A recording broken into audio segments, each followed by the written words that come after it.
When men and women don't grow together. That's the topic of this video.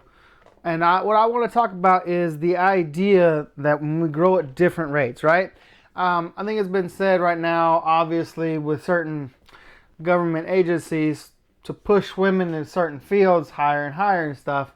Their growth is not, it's definitely not stagnant, right? It's definitely up sometimes, down sometimes, and that's fine. That's normal. That's life. That's not the point of this video, but what I want to talk about is when we don't grow together. And what I'm using as my backdrop is this book right here, Kitty and the Midnight Hour. Now, I just finished that book, and I thought it was very interesting. I overall did enjoy the book, but the one part I want to talk about is the one part I did not enjoy, and that is the growth of the character in this book. She basically starts off having this talk. She's a DJ, and then she decides she's going to have a talking hour, and so she starts talking about werewolves and vampires. And lo and behold, it's a hit, right? And that's great.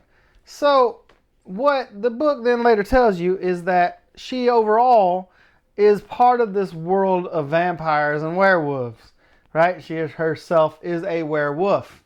Pretty cool. But what that means is that part of being a werewolf is having your own pack, right? And Carl is the leader of this pack, along with TJ, Zan, Meg, and I don't remember how many other werewolves there are, but those are the main ones. Anyway, and so, he nicely goes, Kitty, you can't talk about this because our world is hidden from the human world. And, we don't want it exposed. And me and Arturo, the vampire, from the family, has decided that you should stop the show. Well, Kitty says, screw you. I understand the show, because while the pack is, she belongs to it, the talk show is her thing, right? It's her baby, if you will. And so she continues on, and it gets bigger as the book progresses. Now I like that, and I have like I said, I do enjoy this book. So anyway, so someone decides they want to take her out, and they send Cormac. And Cormac is this really, I thought it was an interesting name, but Cormac, this is werewolf / vampire hunter. Well, because Cormac realizes he has been set up to take the fall after this, he decides he's not going to do anything to Kitty, which is pretty cool. And anyway, and so now she uses him through the rest of the story. He's not a love interest, but there is that one part in there that just when she talks on the show. I will tell you, in this book, I loved the talking stuff, the talk radio portions of this book. But anyway, don't knock it till you tried it, honey. Is what some of the people had said about Cormac and stuff. And so, but anyway, but not a love interest, and that's fine. I want to get that out real quick. But TJ is kind of the friend-zoned wolf, if you will. Kitty likes him, cares for him, but not a love interest. Carl, on the other hand, kind of a love interest. Not a huge one, but he's the main one in this story.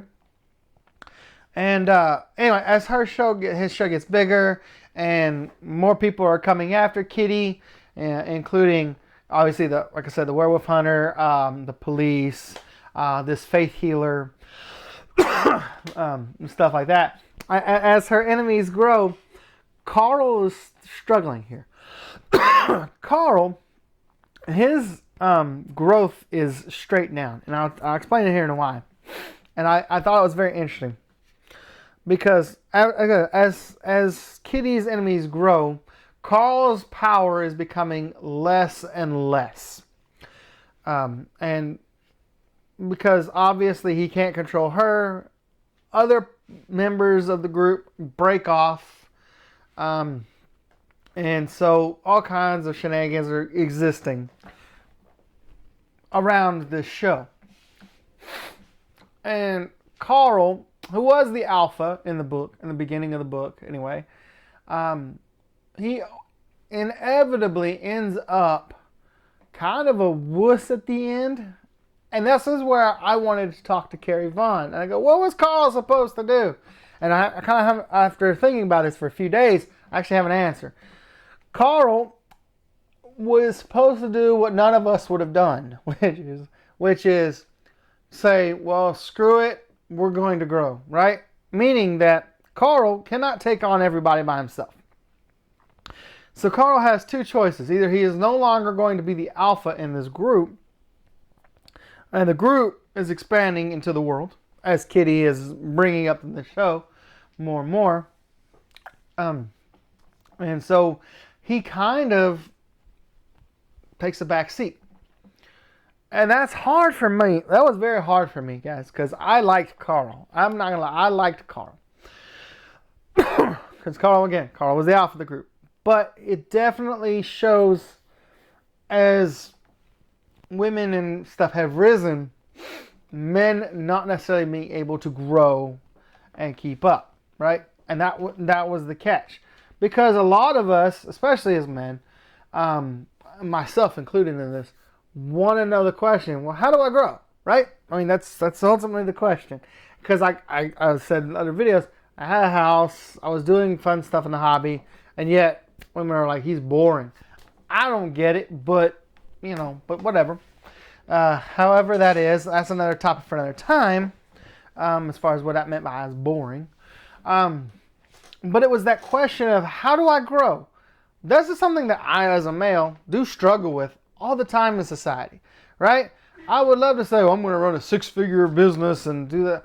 I said, and maybe one day, I'm not sure how or where, that would happen, but it'd be by a fluke more than, because I have no real desire to run a multi-billion-dollar business kind of thing. I'm not Vince McMahon, for goodness sakes. But anyway, and so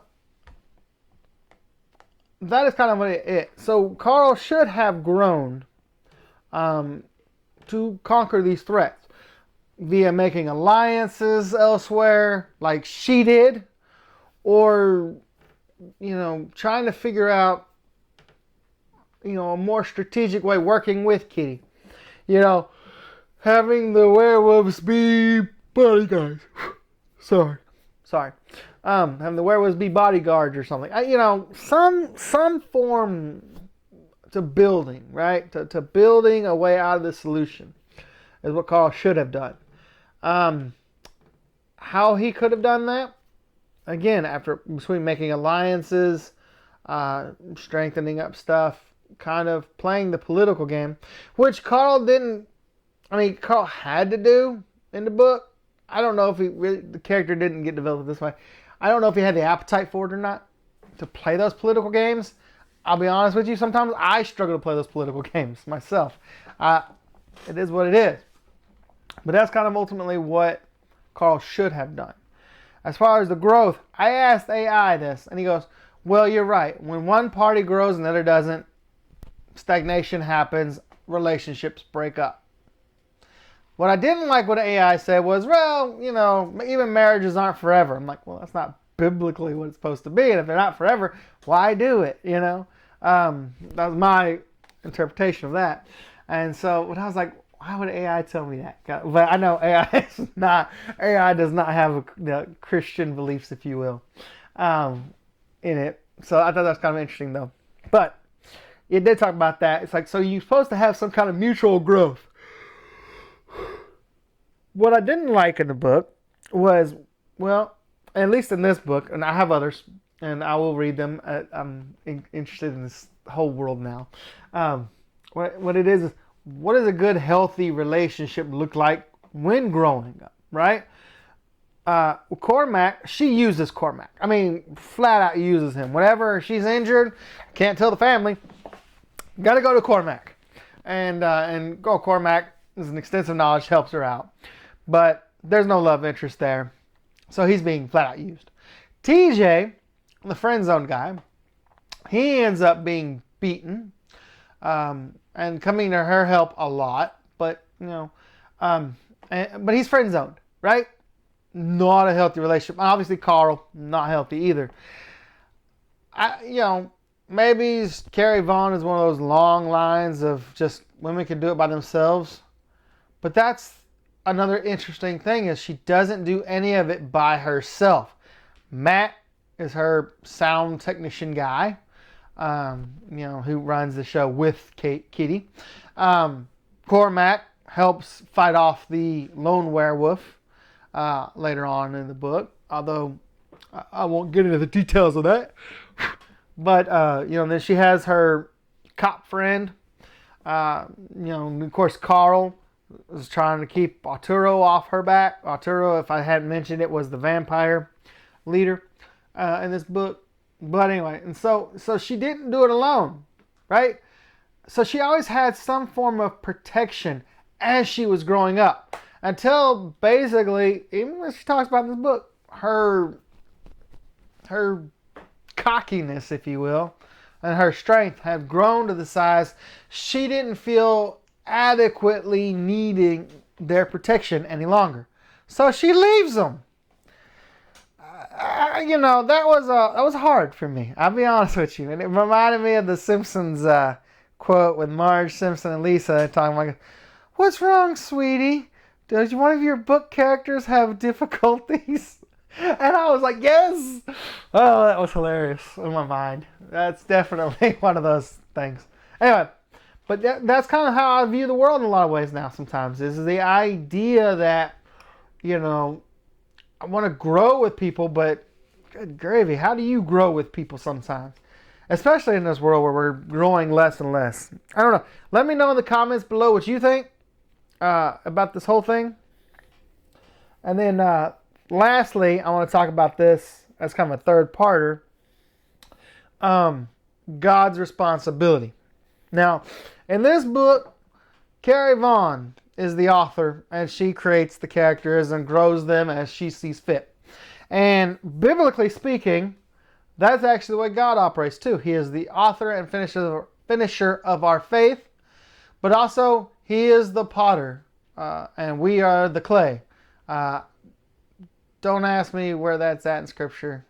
Look it up. Sorry, I should have looked it up first. So, anyway, we are the clay.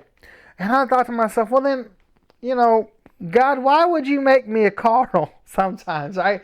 Why would you make it where I do not have the sufficient strength to carry the group? And that's just one of those interesting things. I think about, the Odyssey and the Iliad that I just read, and the gods playing games, and sometimes I wonder, like, okay, God, this is for your glory, to do as you wish. And as I do remember the potter and the clay does not get to tell the potter, hey, why did you make me this way? That is the potter's job. And the potter gets to decide. But my heart ached. My heart ached for Carl. Because I was like, oh gosh, why can't you mold this man who I like into some strong werewolf, vampire, immortal god, if you will? I don't know. And again, this is the first book. Because she gets sent off to a different place, I don't know if Carl will ever come back in this series. But, oh my goodness. Oh, man. So, I bring up that last part because I wanted y'all to understand that sometimes even when I read these, I do think about God. And sometimes it does help kind of interestingly build my faith a little bit more, right? So anyway, till next time, this is Narrative Nomad. I hope this has been inspiring to you. I just kind of ranted off because I've had a lot of thoughts there and stuff. If you like this or you just want to hear more, I'm going to say organized thoughts, I do have a newsletter out on Substack right now. You type in Narrative Nomad 184 or look in the description below and stuff there. I'm kind of doing a weekly thing where I will talk about various topics that I think about throughout the week that I think are kind of interesting. Anyway, till next time, this is Narrative Nomad. I'll see y'all later.